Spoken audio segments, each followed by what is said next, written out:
الرحيم يريد الله بكم اليسر ولا يريد بكم العسر ولتكملوا العدة ولتكبروا الله على ما هداكم ولعلكم تشكرون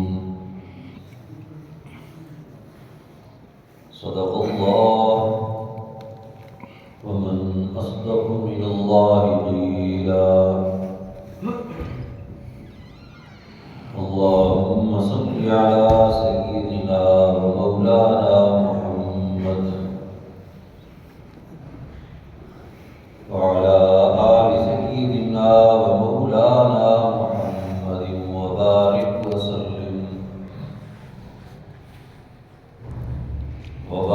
وسلم ثم صل عليه. حضرات محترم، اللہ رب العزت کے فضل و احسان کے ساتھ آج ہمیں اپنی زندگی میں یہ عظیم الشان دن نصیب ہوا ہے جو اللہ رب العزت کی بارگاہ عالی سے انعام اور نعمتیں، مغفرتیں، رحمتیں وصول کرنے کا دن ہے. احادیث میں اس دن کو یوم الجائزہ قرار دیا گیا، یعنی وہ دن جس میں اللہ رب العزت اپنے بندوں کو خصوصی انعام سے نوازتے ہیں. رسول اللہ صلی اللہ علیہ وسلم کی ایک حدیث ہے، فرمایا للصائم فرحتان، فرحۃ عند فطره وفرحۃ حين يلقى ربه. کہ روزہ دار کو اللہ رب العزت نے دو خوشیاں نصیب کی ہیں. ایک خوشی اس کے افطار کے وقت میں، اور دوسری خوشی اس وقت اس کو حاصل ہوگی جبکہ وہ اپنے اللہ کے حضور پہنچنے کے بعد اپنے رب سے ملاقات کرے گا. پہلی خوشی جس کو افطار والی خوشی کہا گیا ہے، اہل علم فرماتے ہیں کہ افطار دو قسم کا ہے. ایک کو افطار اصغر کہتے ہیں اور دوسرے کو افطار اکبر کہتے ہیں. افطار اصغر رمضان کے مہینے میں ہر روز انسان کو شام کے وقت میں حاصل ہوتا ہے، کہ جو شام مغرب کے بعد سے شروع ہوتا ہے اور طلوع سحر تک ہوتا ہے. جس شخص کو اللہ رب العزت توفیق دیتے ہیں کہ وہ اللہ کے لیے روزہ رکھتا ہے، تو جو فرحت اور جو خوشی اس کو افطار کے وقت میں کچھ نعمتیں کھانے پر اس کو حاصل ہوتی ہے روحانی اور طبعی، کہ اللہ کے فضل سے جو 16-17 گھنٹے کی محنت تھی اللہ نے اس کو بار آور فرمایا اور یہ روزہ مکمل ہو گیا. انسان عام معمولات کے اعتبار سے بھی اچھے کھانے کھاتا رہتا ہے، لیکن افطار کی ایک کھجور میں جو لذت ہوتی ہے وہ دوسرے کھانوں میں نہیں. یہ افطار اصغر ہے. دوسرا افطار ہے جس کو افطار اکبر کہتے ہیں، کہ جب ایک روزہ نہیں 30 روزے جب مکمل ہو گئے، اس کے بعد جو عید الفطر کا دن ہے یہ افطار اکبر کا دن ہے، کہ جس میں اس کو پورے ایک مہینے کے افطار میں جتنی خوشی حاصل ہوتی ہے اس سے کئی گنا زیادہ اس ایک دن میں اللہ رب العزت اس کو خوشی نصیب کرتا ہے۔ تو میں پہلی خوشی افطار کے ساتھ اور دوسری خوشی حین یلقا ربہ، جب یہ اپنا اس روزے والا عمل مکمل کرنے کی وجہ سے اپنے رب کے ساتھ ملاقات کرے گا، اس وقت اس کو دوسری خوشی حاصل ہوگی اور اس خوشی کی پھر کوئی مثال موجود نہیں۔ اب اس سے ایک بڑی بات واضح اور ظاہر ہوگی کہ آخرت میں روزہ دار کے روزے کی جزا صرف جنت نہیں ہے، بلکہ جنت کے ساتھ ساتھ اللہ رب العزت کی ملاقات بھی ہے۔ جس طرح فضائل میں آپ حضرات نے سنا،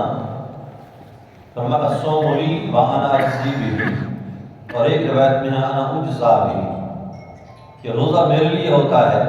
اور اس کا بدلہ جنت پورا نہیں کر سکتی، اس کے بدلے میں بندے کو میں اپنے ساتھ ملاقات کرواؤں گا۔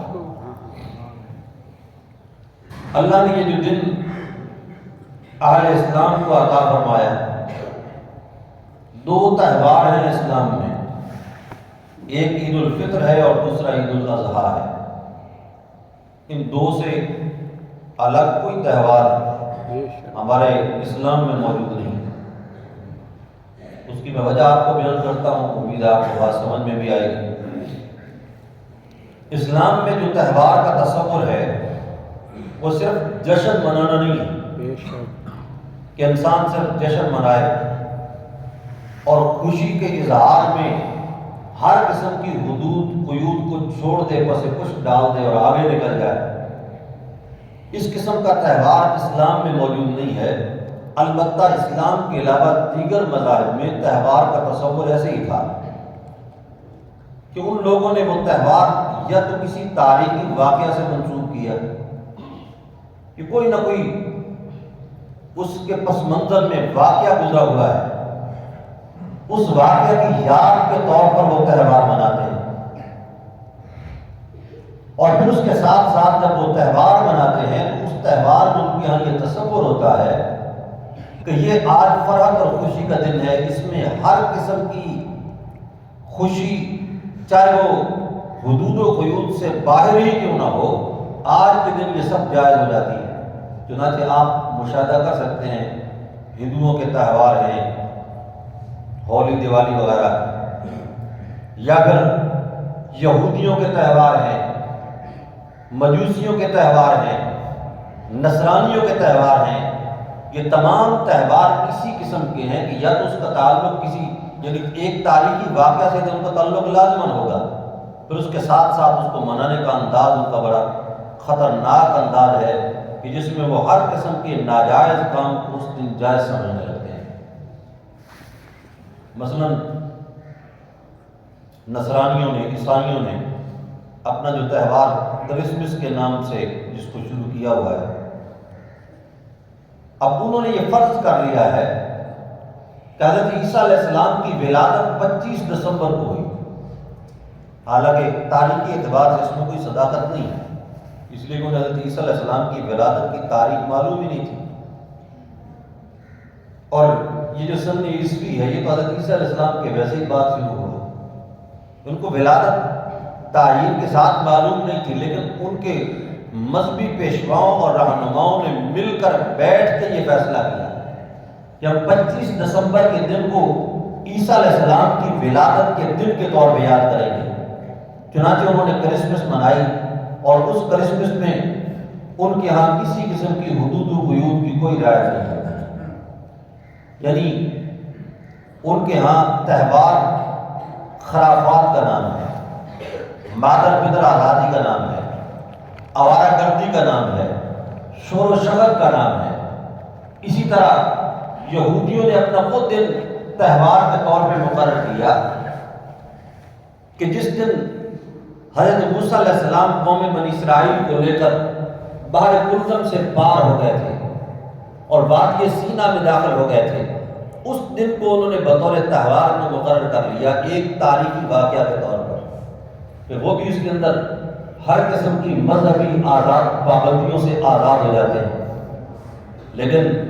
اسلام میں کوئی تہوار کسی تاریخی واقعہ کے یاد کے طور پر نہیں۔ اگر تاریخی واقعہ کی یاد کے طور پر کوئی تہوار ہوگا تو اسلام میں اتنے بڑے بڑے اجل قسم کے واقعات موجود ہیں کہ جن کو تہوار بنایا جا سکتا تھا۔ مثلا رسول اللہ صلی اللہ علیہ وسلم کی بعثت کا دن، کہ جس دن آپ مبعوث ہوئے، اب ظاہر بات ہے کہ اس سے بڑی خوشی کا اور دن کیا تھا؟ رسول اللہ صلی اللہ علیہ وسلم نبی آخر الزمان جناب محمد الرسول اللہ صلی اللہ تعالیٰ علیہ وسلم کہ جن کا انتظار کئی صدیوں سے ہو رہا تھا، اور اہل کتاب کے علماء اطراف و اکناف عالم سے مکہ مکرمہ کی طرف نظریں لگا کے بیٹھے تھے کہ کب آپ کی بعثت ہوگی اور نبی آخر الزمان صلی اللہ علیہ وسلم کا نبوت کا اعلان وہ دنیا کے نقشے کے اوپر ظاہر ہوگا۔ اتنا بڑا تاریخی واقعہ ہے، لیکن اس کے باوجود رسول اللہ صلی اللہ علیہ وسلم نے اس دن کو تہوار کے طور پر نہیں منایا، نہ اللہ کی طرف سے حکم تھا۔ خود آپ کی ولادت کا دن آپ کی زندگی میں کتنی مرتبہ ہے، لیکن اس کو تہوار کے طور پر نہیں منایا گیا۔ پھر مکہ مکرمہ میں جن تکالیف کا سامنا آپ کو کرنا پڑا، اتنی شدت تھی ماحول میں، کتنی سختیاں تھیں، کتنا ظلم تھا، نہ عورتیں محفوظ تھیں، نہ بچے محفوظ تھے، نہ غلام محفوظ تھے، اور نہ کوئی سرمایہ دار جو اکا دکا مسلمان ہو گئے تھے ان میں سے بھی کوئی محفوظ نہیں تھا، بلکہ اپنے معاشرے اور سوسائٹی میں معزز ترین افراد سیدنا صدیق اکبر رضی اللہ تعالیٰ عنہ جیسی شخصیات، ان پر بھی ان لوگوں نے ہاتھ اٹھایا اور ظلم و ستم کیا اور ان کو بھی بے ہوش کر دیا۔ اور جس وقت مکہ مکرمہ کو چھوڑ کر مدینہ طیبہ ہجرت کی اللہ کی طرف سے اجازت ہوئی اور مکہ مکرمہ چھوڑا گیا، تو ظاہر بات ہے کہ یہ بھی کوئی معمولی واقعہ نہیں تھا، بہت بڑا تاریخی واقعہ تھا، لیکن اس تاریخ کو بھی تہوار کے طور پہ یاد نہیں کیا گیا۔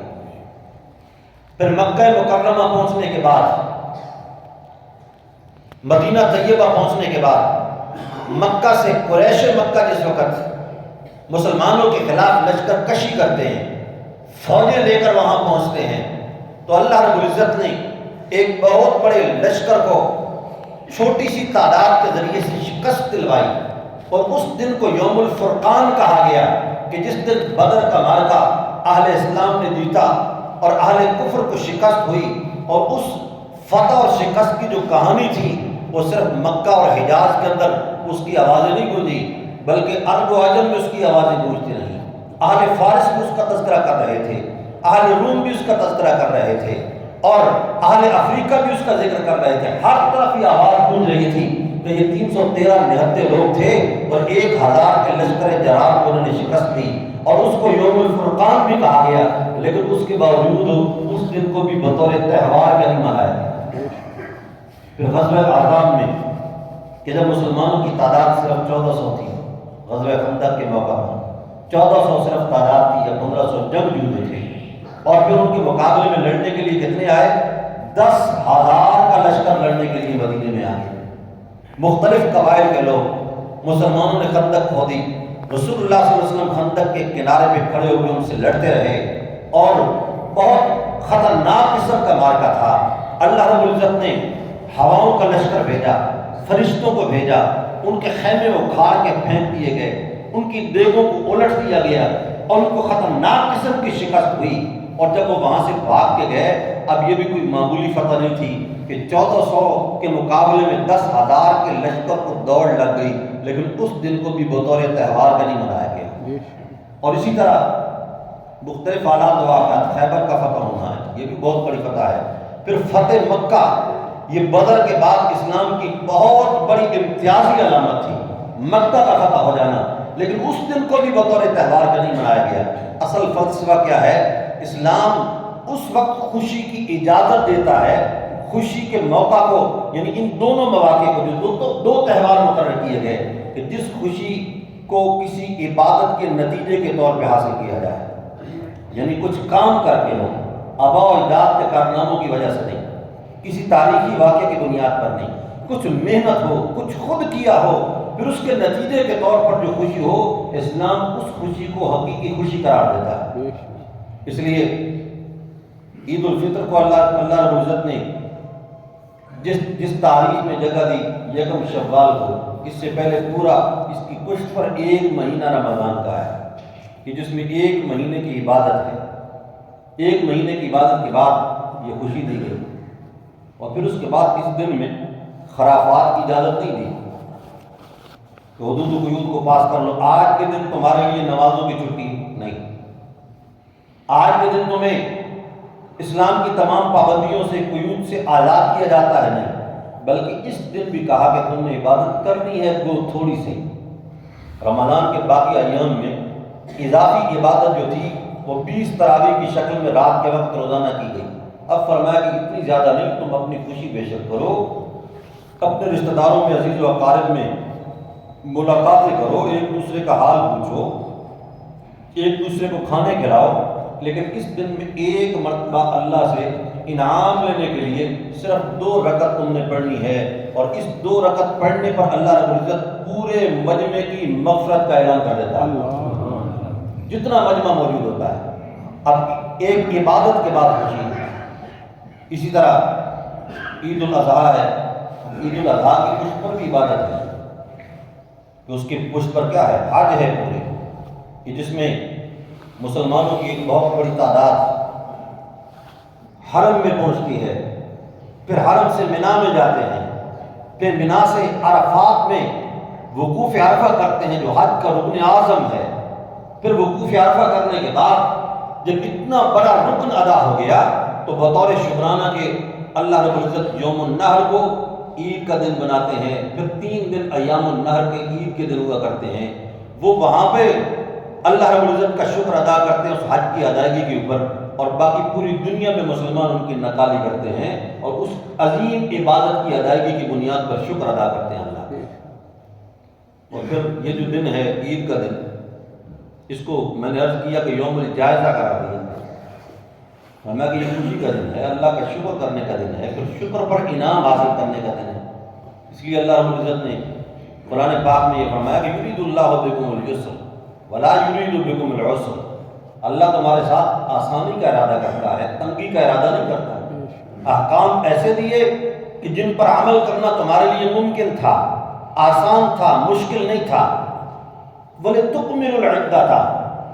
گنتی بھی اتنی دی روزوں کی کہ جس کو تم پورا کر سکو، اس سے زیادہ مشقت میں نہیں ڈالا۔ وَلِتُكَبِّرُوا اللَّهَ عَلَىٰ مَا هَدَاكُمْ، اور اس کی غرض بھی یہ تھی کہ اللہ نے جو تمہیں توفیق عطا فرمائی نا روزہ رکھنے کی، اس لیے کہ کسی بھی نیک کام کو اللہ کی توفیق کے بغیر نہیں کیا جا سکتا۔ جو توفیق تمہیں عطا کی اللہ نے، اس توفیق کے نتیجے میں، اس کے جواب میں، اس کے شکرانے کے طور پر